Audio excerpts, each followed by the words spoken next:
Good morning. Today we will start with the next topic, chapter 3, that is property of pure substance. So we start this chapter with the introduction of concept of pure substance and the discussion of physics of phase change process. We then illustrate the various property diagrams, that is pressure, volume, temperature, surfaces of pure substance. The compressibility factor, which accounts for deviation of real gas from ideal gas behavior, is introduced, and some of best known equations, that is van der Waals, Betti, Bridgman and Benedict-Weber-Robbin equations.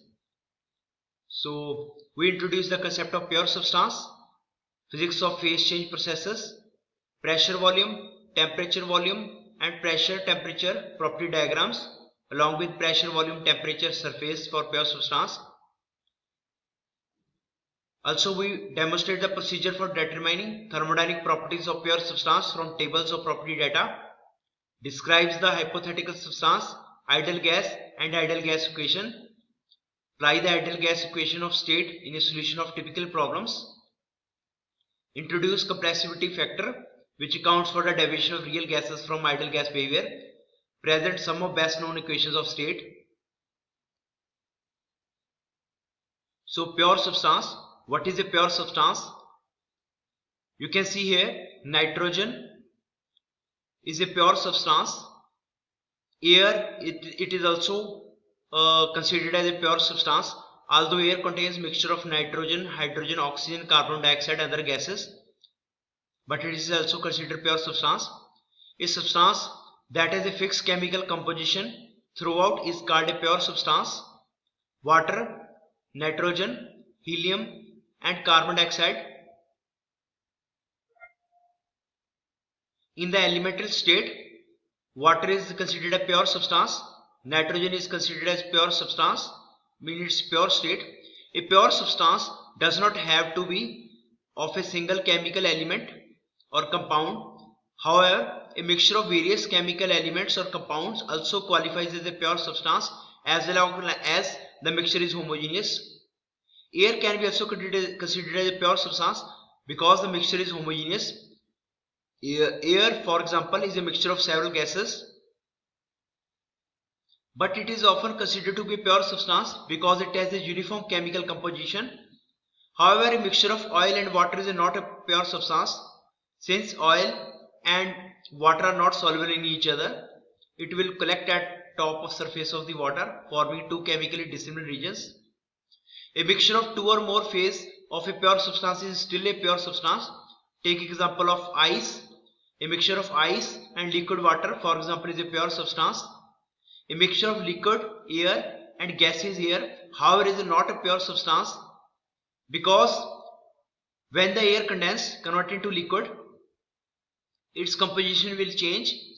Different gases will condense at different temperature.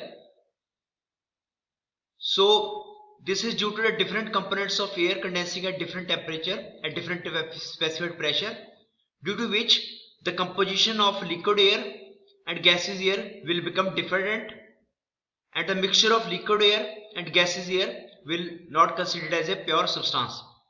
So we can consider water, nitrogen as a pure substance. We can consider air in this, you can say, single phase as a pure substance, while air in two phase, you can say liquid air or gaseous air, not a pure substance.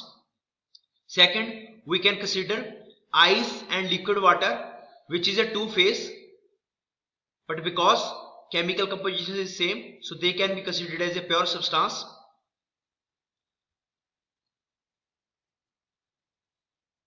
Now we'll start with the phases of a pure substance. We all know from experience that substances exist in different phases. At room temperature and pressure, copper is solid, mercury is liquid and nitrogen is gas, while the temperature is same, but they exist in distinct phases, solid, liquid and gas. Under different conditions, each may appear in different phase. Even though there are three principal phases, that is solid, liquid and gas, a substance may have several phases within a principal phase. each with a different molecule structure. Carbon, for example, may exist as a graphite or diamond in a solid phase. Helium has 2 liquid phases. Iron has 3 solid phases. It will exist in 3 solid phases. Ice may exist at 7 different phases at high pressure. A phase is defined as having distinct molecular arrangement, like in case of carbon, you can see here, one is your graphite, second is your diamond. The molecule structure arrangement for both is different. The 2 phases of H2O in iced water represent a good example of this. So H2O, although molecule composition is same, but there are 2 phases. One is liquid, second is your ice. So you can see here, the molecules in solid are kept at their position by large spring-like intermolecular forces. So these are molecules. This is your lattice, and they are connected. These molecules are connected by spring forces, which will make them stable in case of solid. These forces are large and they are held together at the position. When studying phases or a phase change in thermodynamics, one does not need to concern with the molecular structure and behavior of different phases. However, it is very helpful to have some understanding of molecular phenomena involved in each phase, and a brief discussion of phase transformation follows. Intermolecular bonds are strongest in solids, weakest in gases. One reason is that molecules in solids are closely packed, whereas in gases they are separated by relatively large distance. The molecules in solid are arranged in a 3-dimensional pattern that is repeated throughout. You can see here. Because of small distance between molecules in solids, the draping forces of molecules on each other are large and keep the molecules at fixed position. Note that the attractive force between molecules turn to repulsive force as the distance between molecules approach 0, thus preventing the molecules from piling up on each other. Even though the molecules in solid cannot move relative to each other, they continually oscillate about their equilibrium position. So these molecules will vibrate with some velocity, and this vibration will increase with temperature. At higher temperature, they will vibrate with more velocity, and if the temperature increases beyond a limit, the vibration is so much that few of molecules will escape from this lattice. A sufficiently high temperature and velocity of molecules may reach a point where the intermolecular forces are partially overcome and group of molecules break away. This is the beginning of the melting process. Now come to the liquid. The molecular spacing in liquid phase is not much different from that of solid phase. The spacing is almost same, except the molecules are no longer at fixed position relative to each other, and they can rotate and translate freely. Means in the liquid phase, the spacing is the same, but your molecules are no longer fixed. They can translate and they can rotate, so they can move.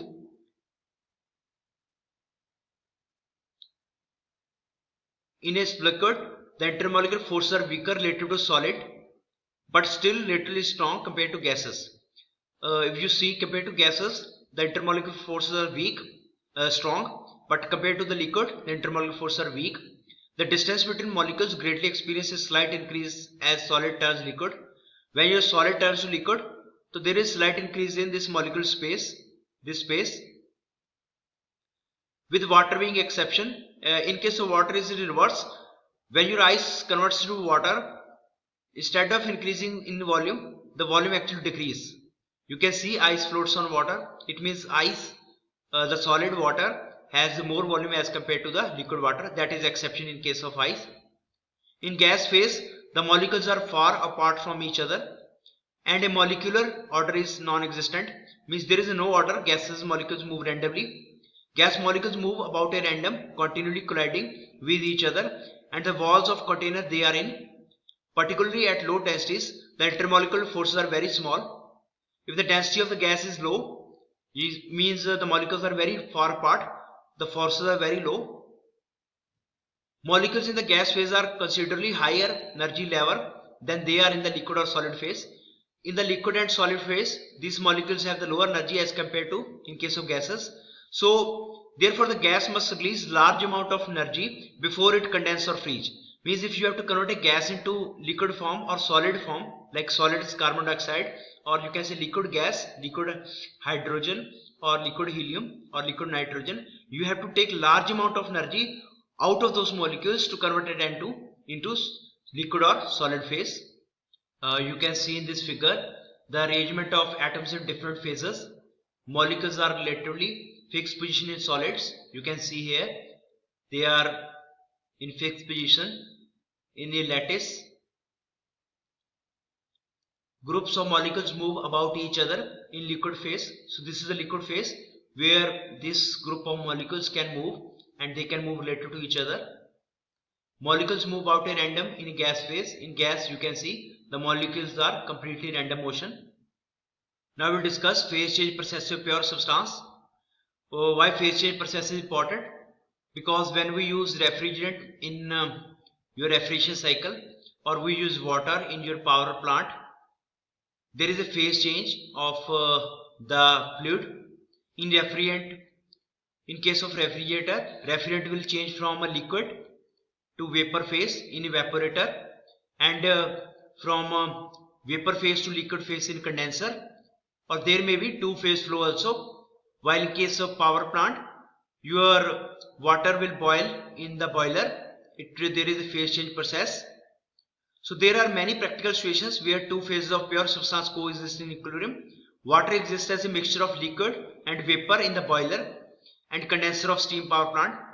Condenser is the part where your steam condense.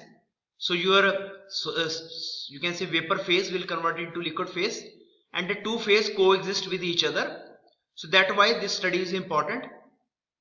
So we will take the example of water here, because other substances may behave in the same manner. We will consider water here. You can consider that the same is the behavior for refrigerant and other substances also. We will discuss now the concept of compressed liquid and saturated liquid. What is saturated liquid? So we will consider this with the example help of this arrangement. We have their cylinder here, piston here, in which your liquid is at 1 atmosphere pressure and temperature is 20 degrees Celsius. Consider a piston cylinder device containing liquid water at 20 degrees Celsius and 1 atmosphere pressure. Under these conditions, water exists in liquid phase. So water at 1 atmosphere pressure and 20 degrees Celsius in liquid phase, and it is called compressed liquid, or you can also call subcooled liquid, meaning that it is not about to vaporize, it won't vaporize, it is not near to the vaporization temperature. Heat is now transferred to the water until its temperature rise, say 40 degrees Celsius. So we will supply heat with the help of this arrangement, and its temperature start to rise. Suppose now temperature 20 degree has converted to 40 degrees Celsius.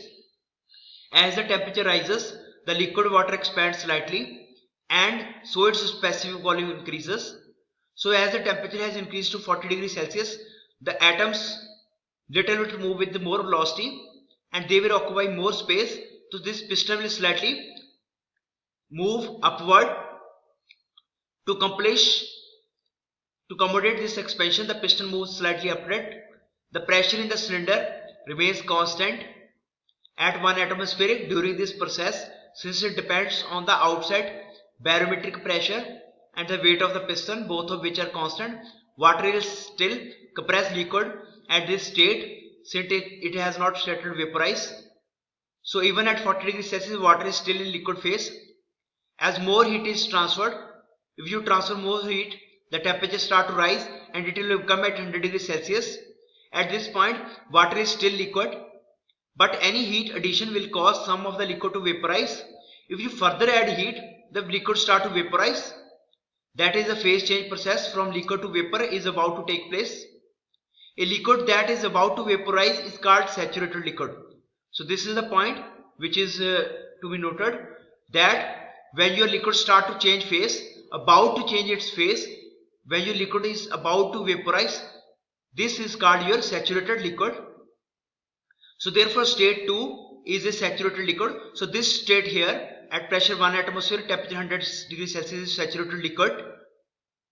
So like this video. Thank you for watching.